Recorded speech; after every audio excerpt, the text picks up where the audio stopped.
Welcome to Shanthi's cafe. நம்ம இது நாள் வரைக்கும் ஹட்சன் சீரிஸ் பார்த்துட்டு இருந்தோம். இன்னைக்கு கொஞ்சம் டிஃப்ரெண்டா நம்ம தமிழ்நாடு முழுக்க ஒரு எழுச்சியா இல்லைன்னா ஒரு புரட்சியா பேசிட்டு இருக்கிற டிவிகேவோட கிரவுன் இதை பத்தி தான் இன்னைக்கு நம்ம ஒரு 15 மினிட்ஸ் பார்க்க போறோம். இப்போ இந்த கிரவுனுக்கும் நம்ம இங்கிலீஷ் லிட்ரேச்சருக்கும் என்ன ரிலேஷன் இருக்கு? இப்போ எந்த கட்சி ஆட்சிக்கு வந்தாலும் நம்ம படிச்சா மட்டும்தான் நம்ம வேலைக்கு போக முடியும். இது நிதர்சனமான ஒரு உண்மை. இப்போ ஒரு விவசாயி கிட்ட நீங்க போய் பேட்டி கேட்டீங்க அப்படின்னா அவர் என்ன சொல்லுவார் அப்படின்னா யார் ஆட்சிக்கு வந்தா என்ன, காலையில நான் வேலைக்கு போனாதான் நாளைக்கு எனக்கு சாப்பாடு அப்படின்னு சொல்லுவாரு. அதே மாதிரி ஆஸ்பிரண்டா ஒவ்வொருத்தரும் படிக்கிற நமக்கு எந்த கட்சி ரூலிங்க்கு வந்தாலும் நம்ம படிச்சா மட்டும்தான் நம்ம வேலைக்கு போக முடியும். நம்மளோட கன்சிஸ்டன்சியான ஒரு ப்ரிப்பரேஷன் தான் நம்மள சக்சஸ்ல கொண்டு போய் நிறுத்தும். இது நம்ம எல்லாருக்குமே ஒரு தெரியும். ஓகே, இப்ப இந்த டிவி கேட்கறவனுக்கும் நம்ம லிட்ரேச்சருக்கும் என்ன சம்பந்தம் அப்படிங்கறத பார்க்க போறோம். இப்போ நமக்கு யூஜிடிஆர்பி ஆஸ்பிரண்டா இருந்தீங்க அப்படின்னா ஷேக்ஸ்பியர் அப்படிங்கிற ஒரு தேர்ட் யூனிட் கொடுத்திருக்காங்க. அந்த யூனிட்ல ரிச்சர்ட் த செகண்ட் அப்படிங்கிற ஒரு பிளே நமக்கு கொடுத்திருக்காங்க. அந்த ரிச்சர்ட் த செகண்ட் அப்படிங்கிறது நார்மல் பிளே மாதிரி இல்லாம ஒரு வேர்ஸ் பிளேவா ஒரு ஒரு கவிதை வடிவில ஒரு வசன வடிவில எழுதப்பட்ட ஒரு டிராமா தான் அந்த ரிச்சர்ட் த செகண்ட். ஓகே, ஷேக்ஸ்பியர்னாலே ஒரு டிராமா எழுதுறதுல ஒரு கில்லாடின்னு நமக்கு தெரியும். இப்ப அந்த டிராமாவுக்கும் நம்ம தமிழ்நாட்டில் இருக்கிற இந்த எலெக்ஷன் ரிசல்ட்டுக்கும் என்ன ஒரு ரிலேஷன் சொல்லி நம்ம இப்ப பார்க்கலாம். இப்ப பாக்குறதுக்கு முன்னாடி இப்ப யூரோப்ல அந்த ஐரோப்பா நாட்டுல உள்ள இங்கிலாந்துல ஐரோப்பா கண்டத்துல உள்ள இந்த இங்கிலாந்துல எட்வர்ட் தேர்ட் ரூல் பண்ணிட்டு இருந்தாரு. 1327ல இருந்து 1377 வரைக்கும் ரூலிங் பண்ணிட்டு இருந்தாங்க. அப்போ அவரோட பையன் யார் அப்படின்னு பார்த்தோம் அப்படின்னா எட்வர்ட் த பிளாக் பிரின்ஸ். அவர் தான் எட்வர்ட் ஆஃப் உட்ஸ்டாக் அப்படின்னு சொல்லி சொல்லுவாங்க. அவர் என்ன பண்ணாரு அப்படின்னா அவங்க அப்பா இறக்குறதுக்கு முன்னாடியே அவர் இறந்து போயிட்டாரு. இந்த ஃபேமிலி டிவைன் ரைட் டேக்கிங் தியரியை ஃபாலோ பண்ற ஒரு ஃபேமிலியா இருந்ததுனால தன்னோட வாரிசு, அரசியல் வாரிசா தன்னோட குடும்பத்துல இருக்கிறவங்க மட்டும்தான் ரூலுக்கு வரணும், வேற ஆப்போசிட்ல இருக்கிற யாரும் வரக்கூடாதுங்கிற ஒரு கொள்கையை வச்சிருந்தாங்க. அதனால தன்னோட பையன் இறந்ததுக்கு அப்புறமா தன்னோட ஆட்சிக்கு தான் இறந்ததுக்கு அப்புறமா யாரு வரணும்னு சொல்லி எட்வர்ட் தேர்ட் விரும்பினார் அப்படின்னா தன்னோட பேரனான ரிச்சர்ட் த செகண்ட் வரணும்னு சொல்லி விரும்பி இருந்தாரு. அப்போ அந்த ரிச்சர்ட் த செகண்டுக்கு வயசு என்னன்னு பாத்தீங்க அப்படின்னா வெறும் 10 வயசு தான். அப்போ 1377ல எட்வர்ட் த தேர்ட் இறந்து போயிடுறாரு. அவரோட பேரன் ரிச்சர்ட் த செகண்ட் ஆட்சிக்கு வராரு. 10 வயசுல ரூலிங்க்கு வராரு ரிச்சர்ட் த செகண்ட். ஓகே, இப்ப இந்த ரிச்சர்ட் த செகண்டுக்கும் நம்மளோட விஜய் டிவிக்கும் நமக்கு என்ன சம்பந்தம்னு சொல்லி பார்க்க போறோம். இப்போ உள்ள இந்த கரண்ட் சுச்சுவேஷன் அப்படியே கிட்டத்தட்ட 90% இந்த டிராமால உள்ள ஒரு சில சீன் அப்புறமா ஒரு சில ஆக்டோட ரொம்பவே கனெக்ட் ஆகுது. இப்போ உள்ள சுச்சுவேஷனை நம்ம கனெக்ட் பண்ணி படிச்சோம் அப்படின்னா நமக்கு மெமரி பவர் இந்த இந்த எக்ஸாம் பாயிண்ட் ஆஃப் வியூல நம்ம மறக்காம இருக்கிறதுக்காக மெமரி கெப்பாசிட்டிக்காண்டி இந்த சிச்சுவேஷனை நம்ம ரிலேட் பண்ணி படிக்க போறோம். ஓகே, இப்போ என்ன நடக்குதுன்னு பார்க்கலாம். ரிச்சர்ட் தி செகண்ட்ல ஆக்ட் 1 ஸ்டார்ட் ஆகும், நமக்கு தெரியும். அப்ப ஆக்ட் 1ல என்ன என்ன சொல்லியிருப்பாங்க அப்படின்னா ரிச்சர்ட் தி செகண்டோட கசின் பிரதர் இருப்பாரு, போலிங் ப்ரோக்குன்னு சொல்லி ஒருத்தர் இருக்காரு. அவருக்கு ஒரு ராஜ துரோகம் காரணத்தினால ஒரு சில ஃபைட் வருது. அந்த ஃபைட்ல அவர் என்ன பண்றாங்க அப்படின்னா பேனிஷ் பண்றாங்க, அந்த நாட்டை விட்டு வெளியே போக சொல்லிடுறாங்க ஒரு 6 இயர். அப்படி 6 இயர்ஸ் வெளியே போனோம். போகும்போது அவர் மக்கள் கிட்ட ஃப்ரீயா விடை குடுக்குறாரு.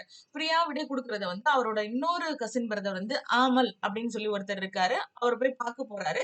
பார்த்துட்டு ரிச்சர்ட் தி செகண்ட் மீட் பண்றாரு ஆமல். பார்த்ததுக்கு அப்புறமா ரிச்சர்ட் தி செகண்ட் இந்த ஆமல் கிட்ட கேக்குறாரு. என்ன கேக்குறாரு அப்படின்னா நம்ம போலிங் ப்ரோக் வீட்டை விட்டு போனான் இல்லையா, அந்த நாட்டை விட்டு போகும்போது மக்கள் அவனை பார்த்து என்ன சொன்னாங்க அப்படின்னு சொல்லிட்டு கேக்குறாரு ரிச்சர்ட் தி செகண்ட். அதுக்கு ஆமல் பதில் சொல்றாரு.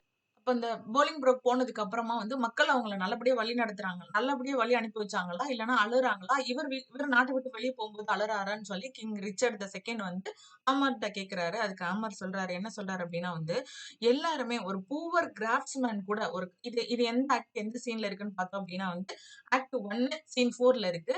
ஆமர்லோட டைலாக். அப்போ அவர் நாட்டை விட்டு வெளியே போகும்போது ரொம்பவே அழுகுறாங்க. ஒரு பூவர் கிராஃப்ட்ஸ்மேன் கூட அந்த கைவினை பொருட்கள் எல்லாம் செய்வாங்க இல்லையா, அவங்க கூட பயங்கரமா அழுகுறாங்க. ஒரு சிப்பி விக்கிற ஒரு பொண்ணு கூட என்ன பண்ணுது, அவரோட அவரோட சர்வன்ட்டுக்கு பயங்கரமா அப்ரிசியேட் பண்றாங்க. நீங்க போகும்போது கடவுள் உங்களுக்கு ஒரு நல்ல பயணத்தை தரட்டும் அப்படின்னு சொல்லி சொல்றாரு. அவரு இவங்க எல்லா மக்கள் மத்தியில ஒரு நல்ல ஒரு முழங்கால் போட்டு மக்கள் முன்னாடி ஒரு மரியாதையா இந்த போலிங் ப்ரோக் என்ன சொல்றாரு அப்படின்னா thanks my country man my loving friends அப்படின்னு சொல்லி சொல்றாரு.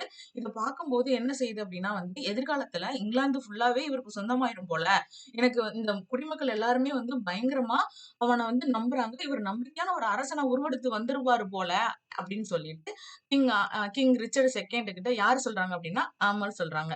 இந்த சுச்சுவேஷன் நீங்க எலெக்ஷனுக்கு முன்னாடி ஒரு சில சுச்சுவேஷனோட கனெக்ட் பண்ணிக்கலாம். ஓகேவா? நெக்ஸ்ட் இது எங்க இருக்கு? ஆக்ட் 1 சீன் 4ல இருக்கு. நெக்ஸ்ட் நெக்ஸ்ட் ஆக்ட் 3 சீன் 2ல வந்து ஒரு சீன் வருது. என்ன வருது அப்டின்னா வந்து, இந்த ஸ்டீபன்ஸ் குரூப் அப்படிங்கிற ஒருத்தர் வந்து கிங் ரிச்சர்டுக்கு வந்து ஒரு ரொம்பவே டெடிகேட்டடான ஒரு பெர்சன். ரிச்சர்டோட வந்து ஒரு ஒரு ராயலான ஒரு பெர்சன். அந்த லாயல்ட்டிய காமிக்கிறதுக்காக அவர் வந்து இங்க வந்து இந்த நாட்ல நீங்க இல்லாதப்ப இவர் ஐரிஷ் போயிடுறாரு கிங் ரிச்சர்ட். அப்போ வந்து இங்க என்ன நடந்தது அப்படிங்கிறத வந்து எக்ஸ்பிளைன் பண்றாரு. நீங்க இந்த ஊர்ல இல்லாதப்போ எல்லாருமே இந்த இது வந்து எங்க இருக்கு அப்படின்னு பாத்தீங்க அப்படின்னா வந்து ஆக்ட் 3 வந்து சீன் 2ல இருக்கு. The white beards have armed their thin and hairless scalps அப்படின்னு சொல்றாங்க. அப்போ இந்த வெள்ளை கலர்ல தாடி இருக்கிற வந்து ஒரு வயசானவங்க கூட என்ன செய்றாங்க அப்படின்னா வந்து உங்களோட ஆட்சிக்கு எதிரா வந்து வந்து நிக்கிறாங்க. அது மட்டும் இல்லாம வந்து அந்த குட்டி குட்டி குழந்தைங்களோட வாய்ஸ் எல்லாம் எப்படி இருக்கும் அப்படின்னா வந்து ஒரு கேர்ள்ஸ் பேசுற மாதிரி ஒரு ஒரு ஸ்வீட் வாய்ஸ்ல இருக்கும். அவங்க கூட தன்னோட குரல சேஞ்ச் பண்ணி ஒரு பெரியவங்க மாரி பேசுறதுக்கு ட்ரை பண்ணி உங்களோட கிரீடத்துக்கு எதிர்த்த கை உயர்த்துறாங்க. இப்ப இந்த குட்டி குட்டி பிள்ளைங்க இது எல்லாமே வந்து கரண்ட் சிச்சுவேஷனோட நீங்க கனெக்ட் பண்ணிக்கோங்க. ஓகேவா? இது மட்டும் இல்லாம வந்து ஒரு மரத்தால செய்யப்பட்ட வில்ல கூட உங்களுக்கு ஆயுதமா எதிர்த்து பயன்படுத்த ரெடி பண்றாங்க.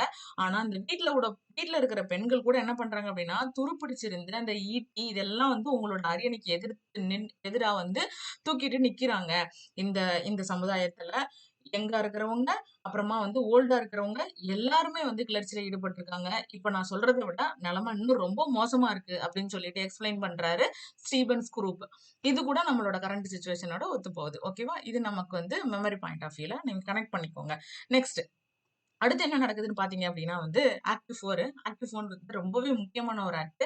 எப்டி அப்டின்னா வந்து, கிங் ரிச்சர்டுக்கு அகைன்ஸ்ட்டா வந்து மக்கள் ஃபுல்லாமே வந்து கிளர்ச்சில ஈடுபடுறாங்க. ஏன் அப்டின்னு பார்த்தோம் அப்டின்னா வந்து, கிங் ரிச்சர்ட் என்ன பண்றாருன்னா, மக்கள் மத்தியில நெறைய வரிய வந்து டாக்ஸ் வந்து நெறைய குடுக்குறாரு.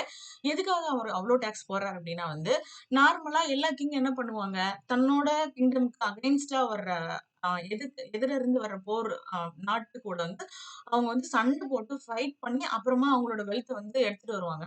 ஆனா இந்த கிங் ரிச்சர்ட் தி செகண்ட் வந்து தன்னோட ஆட்சியில வந்து கரெக்ட்டா இல்ல. ஏன் அப்டின்னா வந்து அவர் மத்த நாடுகளுக்கு எதிர்த்து வந்து போர் புரியறதுக்கு அவர் ரெடியா இல்ல. அதனால மக்கள் கிட்ட நெறைய டாக்ஸ் வாங்கி, அந்த டாக்ஸ் காச அந்த எதிர்த்து போர் புரிய வர நாடுகளுக்கு சமாதான காசா வந்து யூஸ் பண்ண ஆரம்பிக்கிறாரு. நெறைய பெரிய பெரிய நிலப்பிரபுக்கள் மத்திட்டு அவங்கட்ட இருந்தெல்லாம் வந்து இருக்கிற நிலங்கள சுரண்ட ஆரம்பிக்கிறாரு. அந்த வகையில ஜான் ஆஃப் கண்ட்டோட மொத்த சொத்தையும் வந்து அப்யூஸ் பண்ணியிருப்பாரு அப்படின்னு சொல்லிட்டு நம்ம ஆக்ட் 1லயே பார்த்திருப்போம். ஓகேவா? இப்போ இந்த மாதிரியான ஒரு சில காரணங்களால மக்கள் மத்தியில நெறைய வெறுப்பு வருது. இப்போ வந்து மக்கள் எல்லாருமே வந்து போலிங் ப்ரோக்கு சப்போர்ட் பண்ண ஆரம்பிக்கிறாங்க. ஆக்ட் 4ல வந்து ஒரு ரொம்பவே முக்கியமான ஒரு சீன் நடக்குது. இப்போ வந்து king Henry sorry king Richard the second வந்து தன்னோட பதவிய வந்து இழக்க வேண்டிய ஒரு சூழ்நிலை வருது. அப்போ ஒரு ஒரு ரொம்ப அழகா ஷேக்ஸ்பியர் நமக்கு ஒரு எக்ஸ்ப்ளனேஷன் குடுத்திருக்காரு. இந்த சீன் எங்க இருக்குன்னு பார்த்தீங்க அப்டின்னா வந்து ஆக்ட் 4ல இருக்கு. ஆக்ட் 4 வந்து சீனா வந்து டிவைட் பண்ணவே இல்ல. ஆ ஷேக்ஸ்பியர். ஆக்ட் 4 வந்து ஃபுல்லாவே குடுத்துட்டாரு. ஆக்ட் 4ல ஒரே ஒரு சீன் தான் இருக்கு. அது வெஸ்ட்மினிஸ்டர் ஹால்ல நடக்கும். அந்த வெஸ்ட்மினிஸ்டர் ஹால்ல தான் வந்து பதவி பிரமாணம் நடந்து வைக்கப்படுது. பதவி பிரமாணம் பண்ணி வைக்கிறாங்க. யாருக்கு பண்ணி வைக்கிறாங்க அப்டின்னா வந்து போலிங் ப்ரோக்குக்கு. அப்போ வந்து கிங் ரிச்சர்ட் வந்து தன்னோட மணிமகுடத்த தன் தலையில உள்ள அந்த கிரவுன கழட்டி, "இந்தா கசின்" அப்படின்னு சொல்லிட்டு அவர் கையில குடுக்குறாரு. "இந்தா என்னோட கிரவுன் இந்தா" அப்படின்னு சொல்லிட்டு கையில குடுக்குறாரு. அப்போ வந்து குடுக்கும்போது சொல்றாரு, "ஒரு சைடு வந்து இது என்னோட கை, ஒரு சைடு வந்து உன்னோட கைய குடு. நான் இந்த கையில இருந்து எடுத்து உன்னோட கையில குடுக்குறேன்" அப்படின்னு சொல்றாரு. குடுக்கும்போது என்ன சொல்றாருன்னா வந்து, "இந்த கிரவுன் வந்து எதுக்கு சமம் அப்படின்னு சொன்னா, ஒரு பெரிய ஒரு டீப்பான ஒரு கிணறு மாதிரி இந்த கிரவுனு. இதுல வந்து 2 பக்கெட் இருக்கும். அந்த 2 பக்கெட்டும் ஒண்ணுக்கு ஒண்ணு வந்து தளும்பாம நெறஞ்சு தளும்பும். எப்படின்னா, ஒரு ஒரு கிணறு இருக்குன்னு வச்சுக்கோங்களேன். அந்த கிணறுல வந்து 2 பக்கெட் இருக்கு. ஒரு பக்கெட் வந்து உள்ள போகும்போது, ஒரு பக்கெட் வந்து மேல வரும். இல்லையா? ஒரு பக்கெட்ல தண்ணி இருக்கும்போது, ஒரு பக்கெட் எம்ப்டி பக்கெட் மேல வரும். திரும்ப அந்த எம்ப்டி பக்கெட் கீழ போம்போது, அந்த தண்ணி இருக்கிற பக்கெட் மேல வரும். இப்படியே தான் வந்து மாத்தி மாத்தி போனா தான் அந்த தண்ணிய எடுத்துட்டு வர முடியும். அப்ப அந்த மாதிரி இந்த 2 எம்ப்டி பக்கெட்டோட யார வந்து கம்பேர் பண்றாரு அப்படின்னா வந்து, ஒண்ணு ரிச்சர்ட் தி செகண்ட் இன்னொன்னு வந்து போலிங் ப்ரோக். ஷேக்ஸ்பியர் ரொம்ப அழகா அந்த இடத்துல குடுத்திருக்காரு. இப்போ இந்த இடத்துல என்ன சொல்றாங்க அப்படின்னா வந்து, அந்த ஃபில்லா இருக்கிற பக்கெட் வந்து ஒண்ணு, இன்னொன்னு எம்ப்டியா இருக்கிறது இன்னொன்னு. அந்த ஃபில்லா இருக்கிற பக்கெட் தான் நானு. என்ன அப்டின்னா வந்து, அந்த ஃபில்லா இருக்கிற பக்கெட் அந்த அந்த அந்த ஃபுல்லாமே ஃபில் பண்ணியிருக்கு இல்லையா? அந்த பக்கெட் ஃபுல்லா இருக்கிறது தண்ணி கிடையாது, என்னோட கண்ணீர். அந்த கண்ணீர்ல நான் கீழ போயிட்டே இருக்கேன். எம்ப்டி பக்கெட் ஆன நீ வந்து மேல வந்துகிட்டே இருக்க. நீ வந்து இதுல வந்து நெறைய ஆ வந்து ஹிடன் மீனிங் இருக்கு. இந்த எம்ப்டி பக்கெட் அப்படிங்கிறதுல.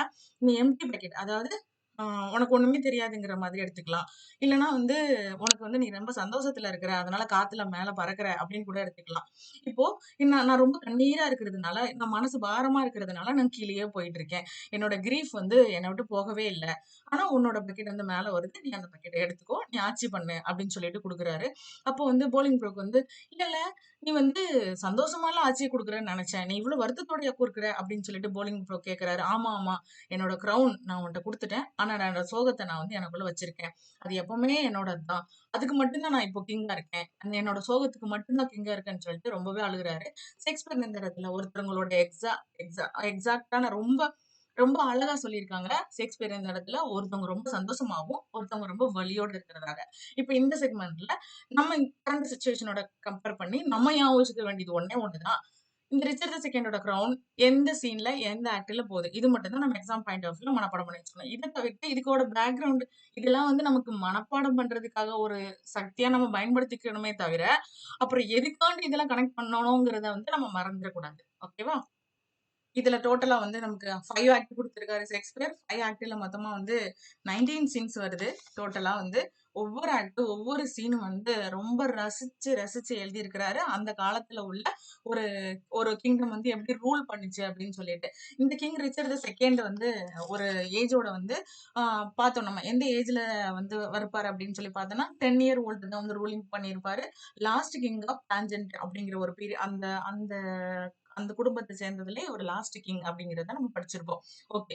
இப்போ நம்ம எக்ஸாம் பாயிண்ட் ஆஃப் வியூல என்ன பார்த்திருக்கோம் அப்படின்னு பார்த்தோம்னா வந்து, கிங் ரிச்சர்ட் தி செகண்ட் அவர் வந்து பதவி இழக்கிற சீன் எப்போ அப்படின்னா வந்து, ஆக்ட் 4ல வந்து இருக்காங்க, இழக்குறாங்க. அவரோட சூப்பரான சப்போர்ட்டர் யார் அப்படின்னா வந்து ஸ்டீபன்ஸ் குரூப். அவர் நாட்டுல என்னலாம் நிலைமை இருக்கு, உங்களுக்கு அகைன்ஸ்டா யாரெல்லாம் இருக்காங்கன்னு சொல்லியிருக்காங்க. ஆமல் அப்படிங்கிறவர் வந்து அவரோட இன்னொரு கசின் பிரதர். அவர் வந்து ஆல்ரெடி உள்ள கசின் பிரதர் வந்து எப்படி போறாரு, மக்கள் அவர எப்படி வழி அனுப்பி வச்சிருக்காங்கங்கிறத வந்து ஆக்ட் 1 சீன் 4ல சொல்லியிருக்காங்க. இப்ப 3 ஆக்ட் 3 விஷயம் ஞாபகம் வச்சுக்கணும். ஆக்ட் 1 சீன் 4ல வந்து ஆமலோட டயலாக். ஆக்ட் 3 சீன் 2ல வந்து வந்து நம்ம ஸ்டீபன்ஸ் குரூப் வந்து பேசினது. ஆக்ட் 4ல வந்து கிரவுன் வந்து ஒருத்தருக்கு இறங்குது. இன்னொருத்தரோட கிரவுன் வந்து அவங்களோட தலையில மணிமகுடமா சூட்டப்படுது. இப்போ இதுல எந்த கட்சி ரூலுக்கு வந்தாலும் ரொம்ப திறமையான ஆஸ்பிரண்ட்ங்களுக்கெல்லாம் வேலை கிடைக்கிற மாதிரி தரமான கொஸ்டின்ஸ் எடுத்து நியாயமான வழியில போஸ்டிங் போட்டு திறமையான ஆஸ்பிரண்ட்ஸ் எல்லாருமே வேலைக்கு போற மாதிரி நம்மளோட இந்த இதுக்கு அப்கமிங் ரூலிங் பீரியட் அமையணும்னு சொல்லிட்டு என்னோட யூஜிடிஆர்பி ஆஸ்பிரண்ட்ஸ்க்கு என்னோட விசஸ் தெரிவிச்சுக்கிறேன். தேங்க்யூ.